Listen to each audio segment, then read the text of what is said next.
Après le brusque regain de tension entre la Russie et l'Ukraine ces derniers jours, le ministre allemand des Affaires étrangères a rencontré lundi matin son homologue russe à Yekaterinbourg, dans l'Oural.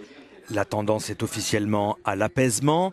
Mercredi, Moscou a accusé Kiev d'avoir tenté d'organiser des attentats en Crimée après l'arrestation de plusieurs hommes suspectés d'être des agents ukrainiens.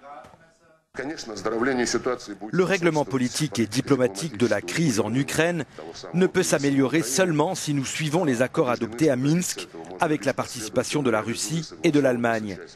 Nous nous en tenons à notre position. Parmi les éléments prévus par les accords de Minsk, une grande part doit être mise en œuvre par le gouvernement actuel de Kiev sous le parrainage de Berlin et de Paris. Les accords de paix de Minsk ont été signés en 2015 après l'annexion de la péninsule de Crimée par la Russie en 2014. Signe des tensions avec l'Ukraine, la marine russe a procédé ces derniers jours à d'importantes manœuvres dans la baie de Crimée et l'armée a confirmé le déploiement sur la péninsule de plusieurs systèmes de défense antiaérienne et antimissiles. Ce déploiement de force a aussitôt entraîné une mobilisation militaire côté ukrainien à la frontière avec les régions indépendantistes pro-russes. Lundi, le ministre des Affaires étrangères allemand a appelé les deux parties à renoncer à toute escalade militaire.